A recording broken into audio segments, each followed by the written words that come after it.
दिल्ली नगर निगम ने अपनी toll policy में 19 साल बाद पहली बार बड़ा बदलाव किया है।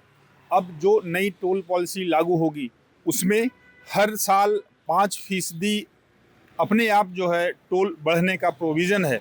इसके लिए हालांकि एमसीडी को एक प्रस्ताव लाना पड़ेगा निगम में, सदन में, और उसके बाद ये मंजूरी के बाद ये टोल टैक्स बढ़ जाएगा, लेकिन हर साल बढ़ना तय है। इसके साथ साथ और कई सारी चीज़ें बदल रही हैं इसमें। उसको समझते हैं अपने सहयोगी विनोद डवास जी से।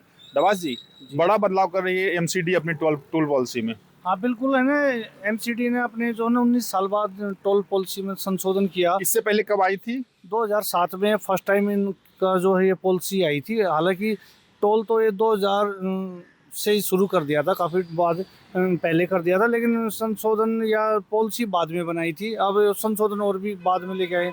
लेकिन ये नई पॉलिसी में इन्होंने बिल्कुल नेशनल हाईवे अथॉरिटी की तरह प्रावधान किए हैं।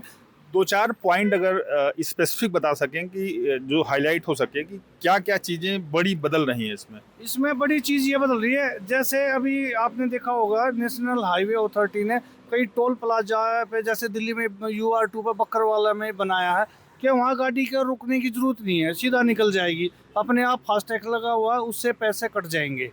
अगर किसी गाड़ी में फास्टैग नहीं होगा, ये प्राइवेट गाड़ी पे, और तो जो है ना उस पे इन्होंने नोटिस देंगे, ई नोटिस देंगे वो गाड़ी को, और 72 घंटे में अगर उसने पेमेंट नहीं की और तो उस पर जो है जुर्माना लगाया जाएगा। वो भारी जुर्माना है और उसमें कोई राहत नहीं दी जाएगी, उतना देना ही पड़ेगा। अच्छा, इसका मतलब अगर समझें तो ये हुआ कि जैसे अभी तक जो है जो टोल इसके थे एमसीडी के 128 टोल हैं, 127 टोल हैं दिल्ली भर, मतलब दिल्ली के सारे बॉर्डर पे।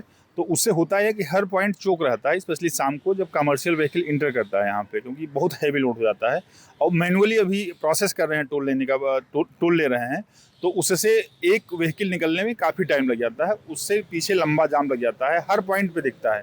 तो जो आप बता रहे हैं कि जिस तरह बदलाव कर रहा है एमसीडी, उससे होगा ये कि रुकना नहीं पड़ेगा, ऑटोमेटिकली ये निकलते जाएंगे। अभी क्या है, आपने देखा होगा खासतौर पे जो नेशनल हाईवे हैं वहाँ पर जो है टोल प्लाजा, एमसीडी का जो टोल का प्लाजा है या बूथ है वो साइड में बना रखा है। वो गाड़ियाँ मेन लाइन के बजाय ऐसे घूम के आती हैं।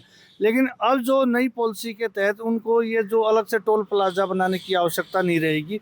वो जो ऐसे मैंने बताया ना अभी UR2 पे लगाया गया है, तो ऐसे ही वो लगाएंगे सिस्टम ऊपर रोड के ऊपर, और जो भी गाड़ी कमर्शियल गाड़ी निकलेगी उससे अपने आप टोल उसका कट जाएगा।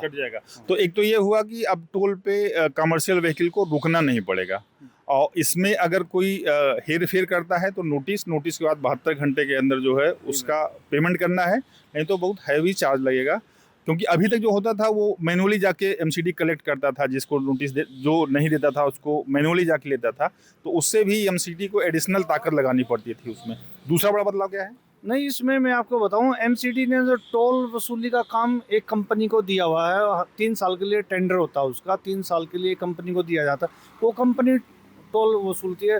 जैसे अभी एक आइडिया, मतलब मैं आपको आइडिया बताऊं, करीब 800 करोड़ रुपए पर ईयर जो है टोल एमसीडी को मिलता है उस कंपनी से।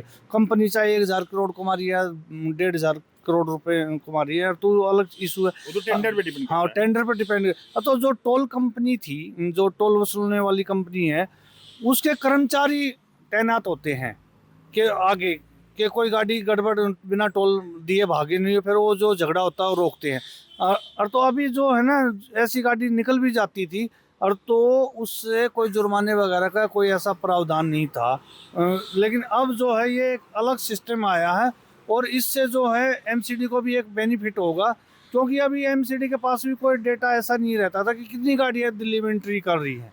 लेकिन अब ये बिल्कुल पूरी तरह ऑटोमेटिक सिस्टम हो जाएगा, तो एमसीडी को भी पता चल जाएगा दिल्ली में रोजाना इतनी कमर्शियल गाड़ियाँ एंट्री कर रही है और उनसे कितना टोल वसूला जा रहा है। तो वो आगे अपनी टेंडर पॉलिसी में भी चेंज कर लेंगे उसका अमाउंट में। जैसे अभी ये एक साल का जो 800 करोड़ रुपए रखा, और तो इनको पता चलेगा अगर 1200 करोड़ रुपए वसूली हो रही है, तो ये भी 1100 करोड़ रुपए का टेंडर रखें, और तो एमसीडी को भी आर्थिक तौर पे इसमें लाभ मिलेगा।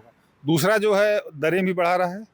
दरें बढ़ाने का ऐसा इन्होंने जो छोटे व्हीकल हैं, कार हैं या टेम्पो वगैरह हैं या बस हैं, उनकी दरें बढ़ाने का तो निर्णय नहीं लिया है, क्योंकि वो दरें तो मैक्सिमम वही रखी है। लेकिन जो बड़े व्हीकल हैं, बड़े ट्रक हैं, खासतौर पर कमर्शियल जो दिल्ली में प्रदूषण बढ़ाने में उनकी अहम भूमिका मानी जाती है, उनकी जो मैक्सिमम जो है रेंज तय की गई है, और तो वो 2000 रुपये तक की है। और इसके अलावा सभी कैटेगरी में, सभी व्हीकल की कैटेगरी में एक इन्होंने प्रावधान किया कि हर साल 5% टोल की दरें बढ़ाई जाएंगी, और जो है हालांकि उसके लिए हाउस में एक प्रस्ताव लेके आना पड़ेगा इनको, और उसमें अपनी टेंडर प्रक्रिया पॉलिसी में प्रोविजन किया हुआ है कि 5% बढ़ना है। हाँ बढ़ना है, और ये पक्का है, लेकिन वो हाउस में प्रपोजल लेके आएगा तो हाउस भी मना नहीं करेगा। एक फॉर्मेलिटी ही है वो। हाँ एक क्योंकि इनकम किसको बुरी लगती है, अब तो एमसीडी भी ये करेगी, जरूर करेगी, और ये टेंडर में भी ये प्रावधान किया जाएगा, अगर हम इतना 5% बढ़ाएंगे तो आपकी फीस में भी इतना इजाफा होगा, आपको इतना देना पड़ेगा कंपनी को भी। ये नहीं है कि एमसीडी बढ़ा देगी कंपनी नहीं देगी, और तो ये सब करेंगे। इसके अलावा कोई बड़ा बदलाव जो सीधे जो व्हीकल चलाता है उसे पड़ा हो?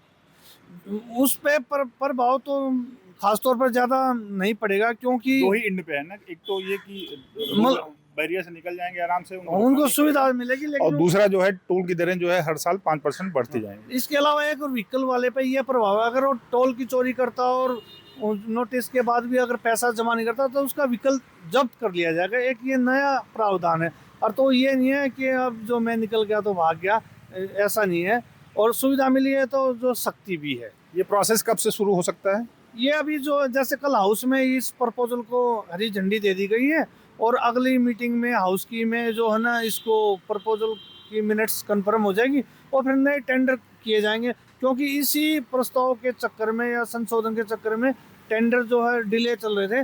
पहले जो है वर्तमान कंपनी को जो 6 महीने की एक्सटेंशन थी, फिर 3 महीने की एक्सटेंशन दी, और संभावना है कि 3 महीने की और एक्सटेंशन देनी पड़ेगी। उसके बाद जो उम्मीद ये माने अक्टूबर से हो सकता है, क्योंकि वो इंफ्रा भी डेवलप करना पड़ेगा ना, बैरियर वगैरह लगाना पड़ेगा, पूरा सिस्टम डेवलप करना पड़ेगा, ऑटोमेटिक मोड पे ले जाना पड़ेगा, उसके लिए टाइम लगेगा। तो हो सकता है जो आप बता रहे हैं कि 3 महीने के आसपास उसको एमसीडी बढ़ा दे। जो अभी जो ये टोल टैक्स को रेगुलेट कर रहा है, जो कंपनी रेगुलेट कर रही है, लेकिन एमसीडी अपनी टोल नीति में बड़ा बदलाव किया है, पहली बार बदलाव किया है, 19 साल बाद ये बदल रही है पॉलिसी।